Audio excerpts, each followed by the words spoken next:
Hi, this is Daniel Kataya, president of the Duke Energy Club, and today, in preparation for the DISCON Conference, we're going to go through 9 charts that explain global energy security and talk about some of the major emerging trends that you should know about for the conference.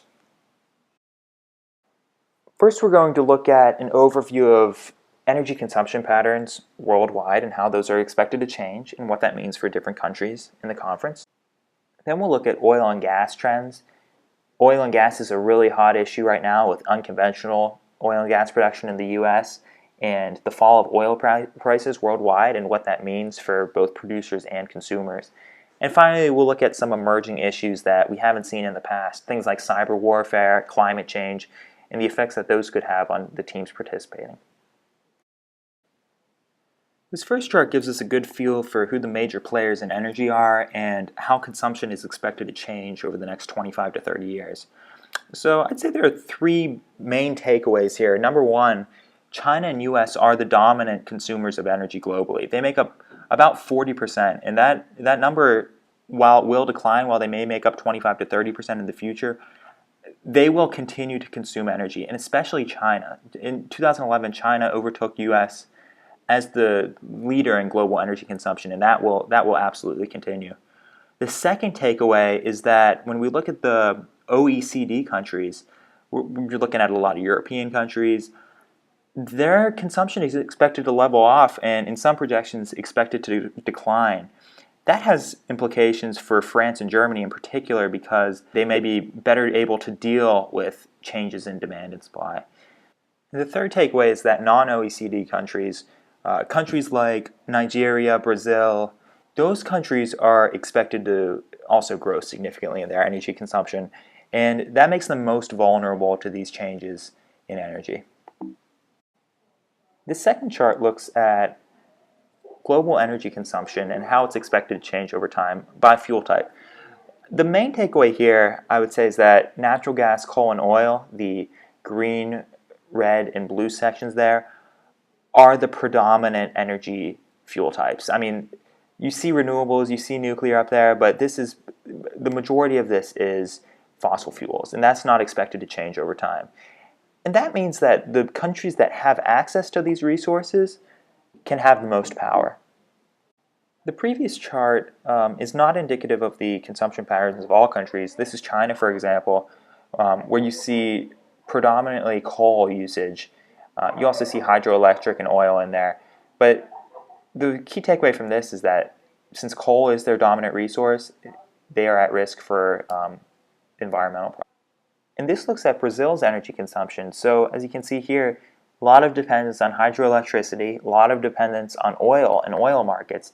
And this puts them at risk because they need to pay attention to the security of their dams and water systems, and they need to pay attention to how oil markets affect the supply and demand of oil in their country.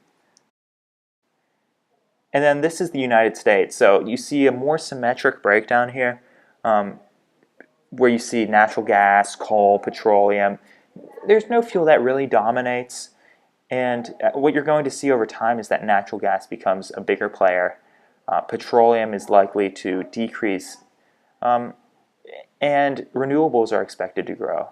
We just looked at general consumption patterns. Now we're going to look at oil and gas trends. Oil and gas is really the hot topic in national energy security right now, and it's definitely going to be a salient issue moving forward, and it will be very important to understand oil and gas for the conference. There's a lot of focus in media right now on the price of oil and the fact that it's continuing to fall to very low levels relative to the past few years.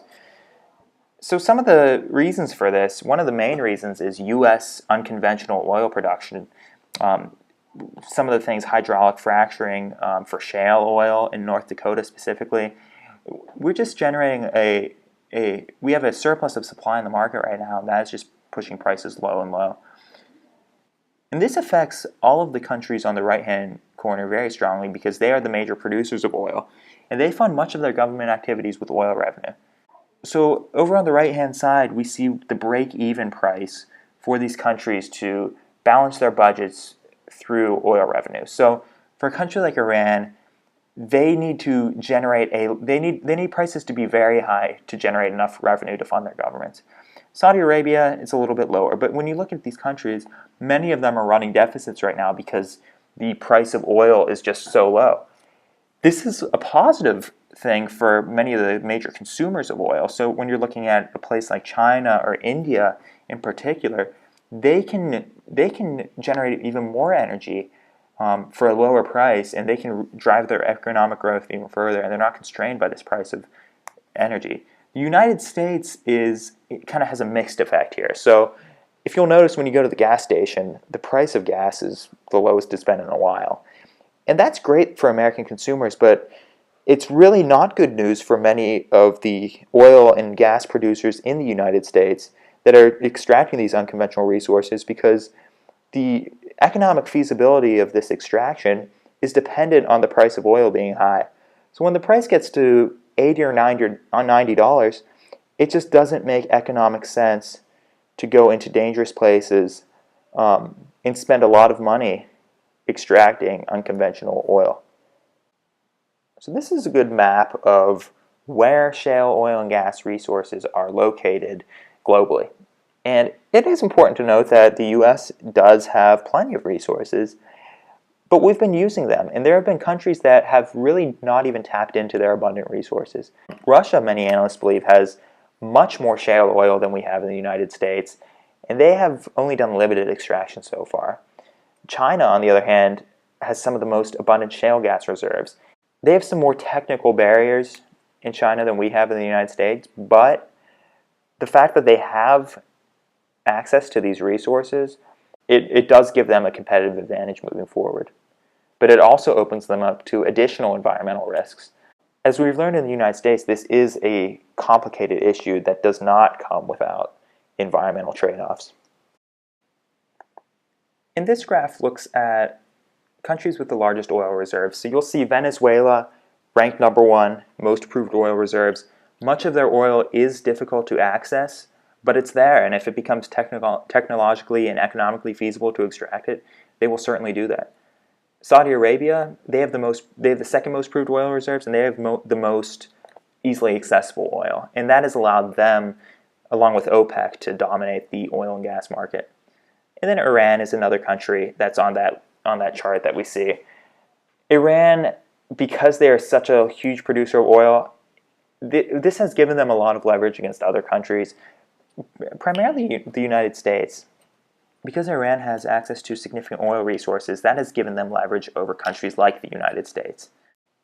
One of the major emerging issues right now that we haven't seen in the past is climate change and the effect on the polar ice caps and what that means for oil and gas resources in the Arctic.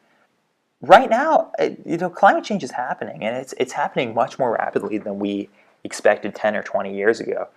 The polar ice caps are melting, and very soon countries like the United States and Russia will have access to resources that they really had never had access to before. This opens up major risk for conflict, specifically between Russia and the US. If there's an accident, for example, if a US spill contaminates Russian soil, if a Russian spill contaminates the US, this is a very high-risk environment, and there is a lot of potential for conflict, and moving forward, there are no clear answers to this problem.